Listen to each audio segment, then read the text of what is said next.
哇！2025 ခုနှစ်အတွက်အကောင်းဆုံးအမျိုးသားဇက်ဆောင်ဆုနာမည်နှလုံး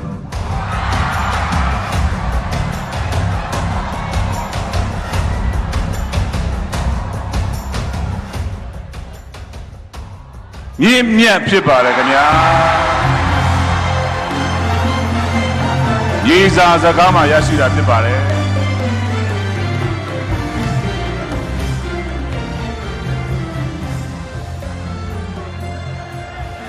ရုပ်ရှင်လူပညာရှင်အတတ်ပညာရှင်များနဲ့ဧည့်သည်တော်များခင်ဗျာရွှေနရီရွှေရုပ်ရှင်ကထုတ်လုပ်ပြီးဒါရိုက်တာနေပိုင်ရိုက်ကူးတဲ့မြေစာရုပ်ရှင်ဇာတ်ကားမှာဖြင့်မြင့်မြတ်ဟာစီရင်တန်ရှင်းဝန်ထမ်းဘိုးထောင်အဖြစ်တရုတ်ပြည်ပင်ပိုင်နိုင်စွာတရုတ်ဆောင်သွားနိုင်ခဲ့ပါလေမြေစာဇာတ်ကားမှာမြင့်မြတ်ဟာဘိုးထောင်အဖြစ်နဲ့